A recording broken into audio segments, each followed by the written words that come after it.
That's fucking hot. Okay, so the story of my neighbors, basically, my neighbors on this side are actually fucking insane. Last year, I'll quickly tell you guys this story for anyone who hasn't heard it, just because we're in here, so why not, right? All right, hold on. We need to change things up a little bit to be atmospheric. Okay. So I'd finished the stream, 6 p.m., sitting down to watch Netflix with Aaron, and I get up to get a soda. And when I get up to get the soda, I'm standing in the kitchen, and Aaron says, "Hey, Milton, there's someone at the door." And I was like, "Oh, that's weird. I didn't hear anybody at the door." And like 5 seconds later, she says, "Hey, Milton, there's somebody in the house." And I was like, what the fuck? So I look down the hallway from the kitchen, and there is the outline of a person standing in the living room staring at Aaron. And maybe it's because this was my first time, I just recently got out of the army, but immediately, I legitimately, I don't know if it's because I've got a few screws loose or something like that, but immediately I think I have to now kill this person. Legitimately, the first place my mind goes is I think now I have to kill somebody. I'm like, I don't know who this person is.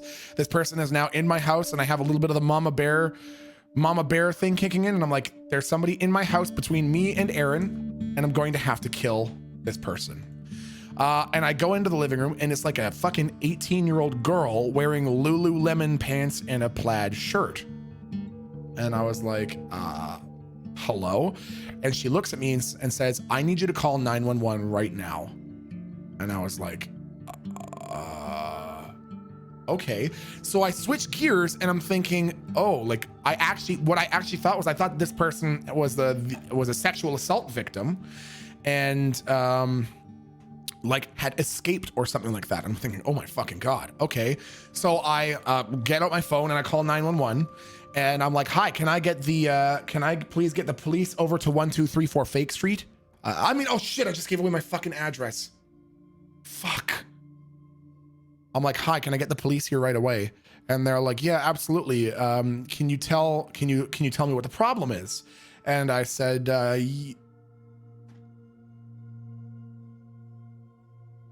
what is the fucking problem?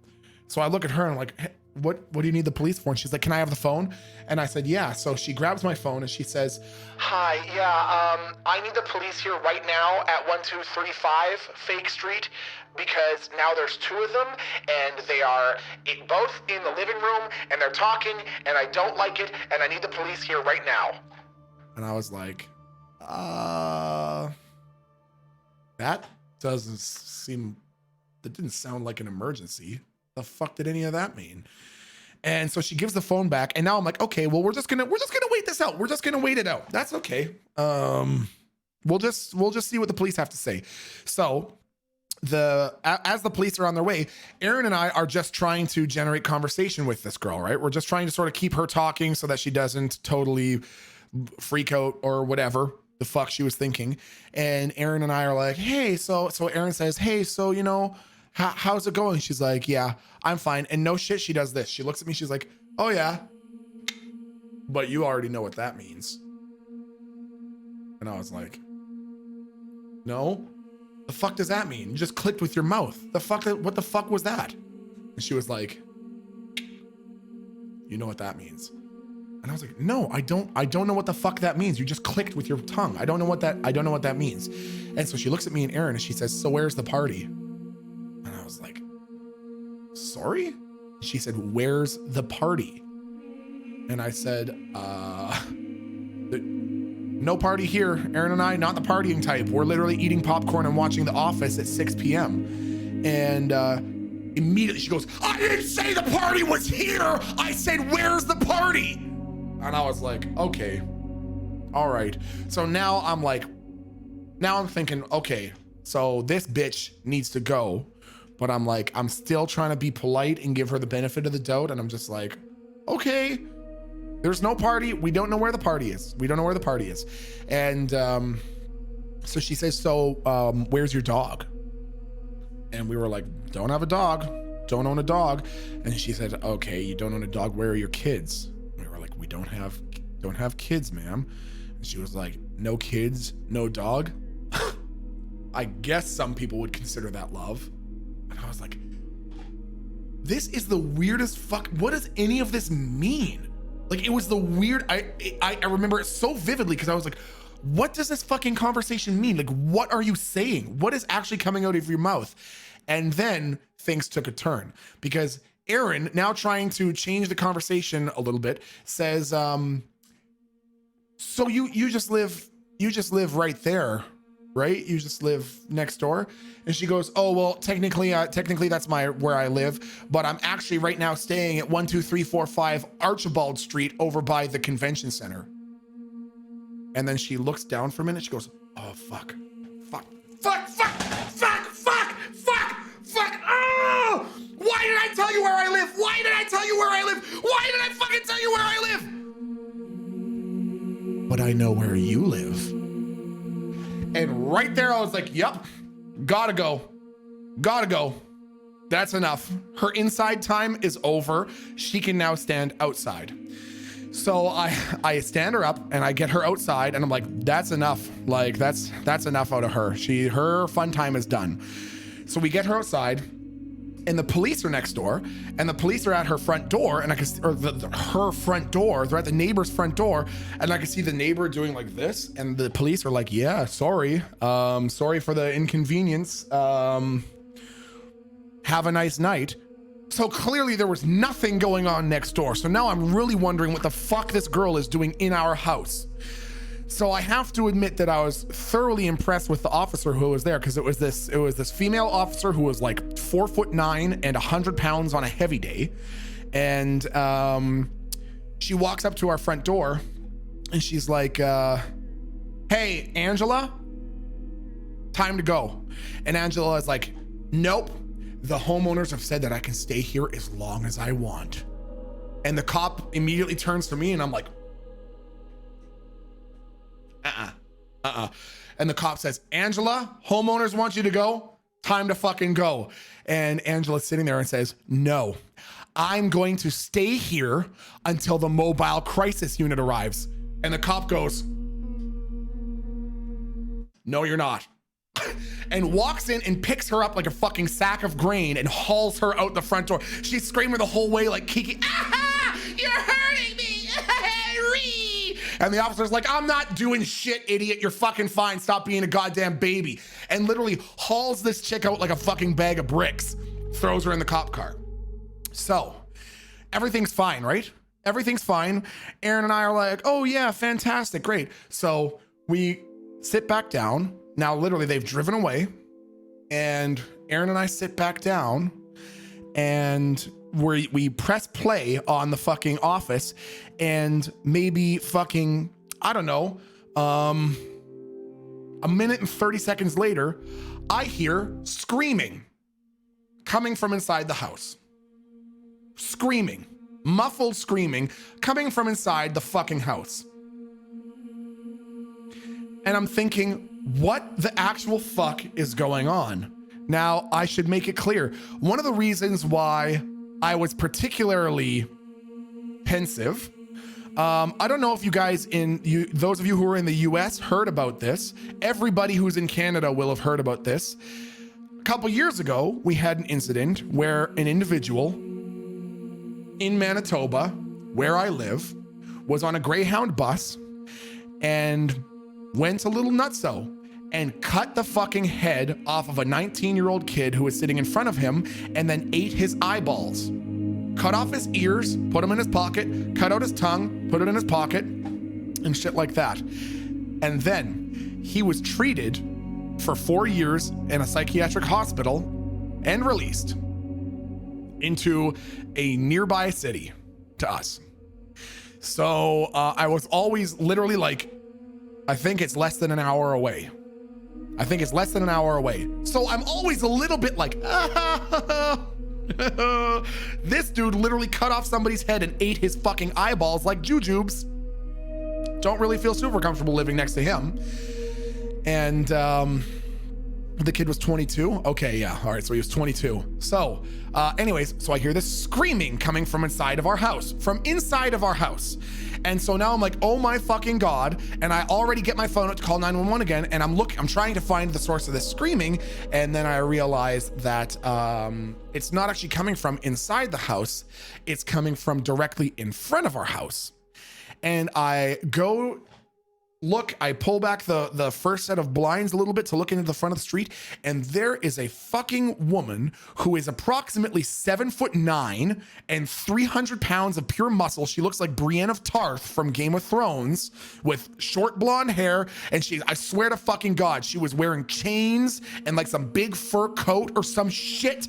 I couldn't really see because it's getting dark outside, and she is screaming at the top of her lungs at the front of our house, and she's screaming, "This house is cursed! This house is cursed! There is a curse on this house! This house is cursed! You can't run from Jesus. Jesus is gonna come down and he's gonna get all the spirits out of this house. All you demons can't hide. There's a curse on this house and Jesus is coming. Jesus is coming and you can't hide." And I'm thinking, what the actual fuck is going on? Like, what is happening? And she's screaming at the top of her fucking lungs at the front of our house. And so I look at Aaron with my phone in my hand, and I was like, I was literally on the phone with 911 30 seconds ago. Should I call them back? Should I call back 911? And she's like, I don't know. I don't really want to do that, but she's not really doing anything right now. And meanwhile, in the background, all I can hear is, "This house is cursed! This house is cursed! There's a curse on this house! This house is cursed!" And I'm like, okay, maybe she'll just get tired and go away. I don't know.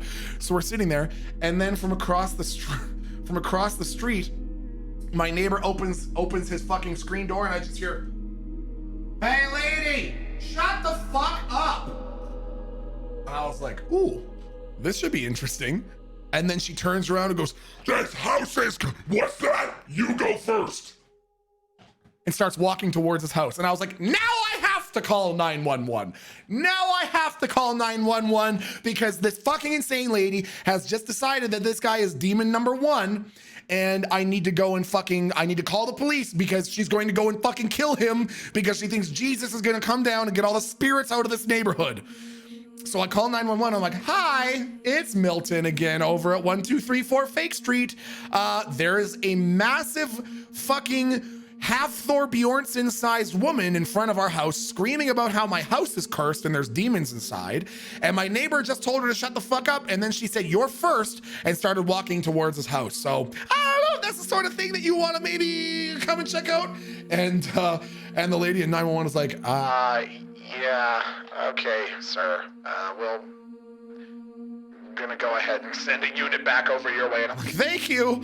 Okay. And as I'm on the phone, I'm just about to hang up, this fucking beige Volvo rips up the fucking street with a door already open, and someone in the fucking car pulls Brienne of Tarth into the car, and it just fucking drives away. And I was like, the car just left.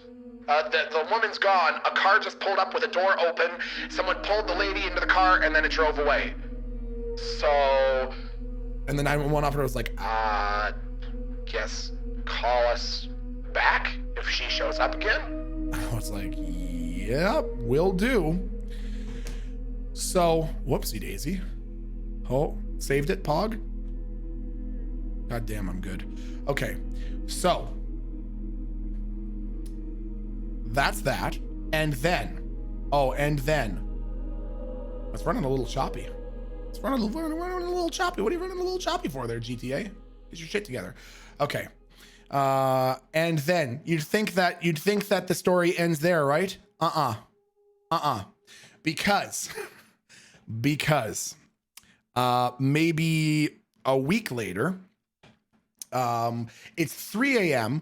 and I am suddenly woke up. You know when you wake up because you hear a sound that is so upsetting, it like startles you and you wake up and your heart's immediately like, I wake up because I hear screaming coming from next door. The kind of screaming that's like the bad screaming. It's not like funny screaming. It's not like drunk screaming. It's the screaming where it sounds like someone is actually in mortal danger. The scream that you sort of hear when somebody thinks that they're about to die. And I was like, okay, all right. And I'm sitting straight up in my bed and I'm like, what the fuck was that? What the fuck is going on? And now let me see if I can find this here. Because what happened was, even though it was 3 a.m. and I had just woken up and it was pitch black outside, let me see if I can find it. I had to take a picture of what I saw. Aha, perfect. So I wanted to take a picture of what I saw. So keep in mind, this is grainy because this was the middle of the fucking night at 3 a.m. with a fucking cell phone camera and no flash, obviously, because I didn't want to fucking die. And I look out my fucking window and what do I see? Standing on the porch, completely fucking motionless, not moving.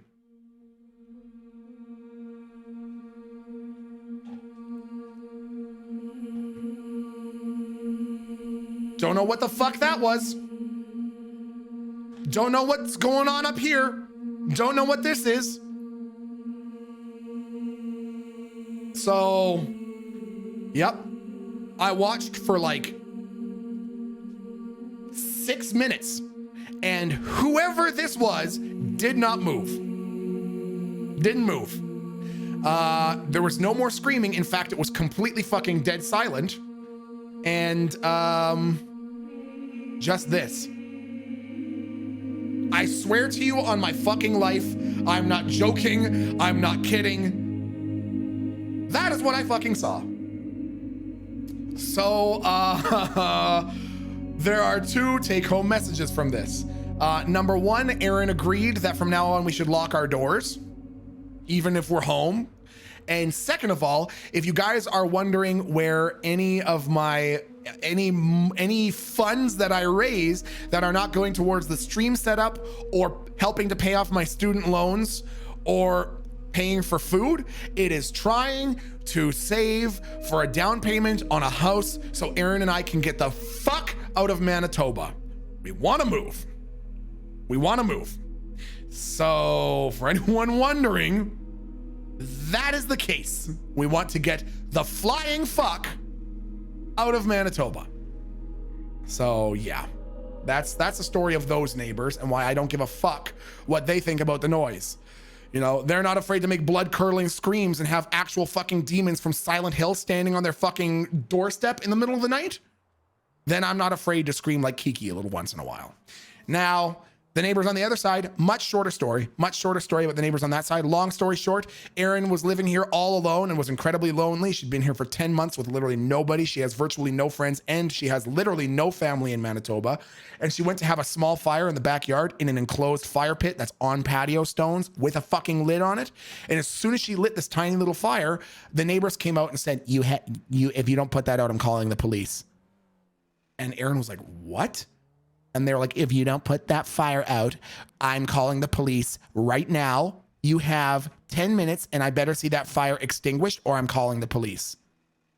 And Aaron was like, yeah, sick. I wanted to have a tiny fucking fire in my fire pit on patio stones in my backyard. And you're going to call the fucking police? Sick. So fuck them. And I don't want to have anything to do with them. Can I see a hashtag fuck them in chat? Because fuck both of them. Now you know why I don't give a fuck what my neighbors think. Fuck them both. Yeah. Fuck them both. All right. Okay.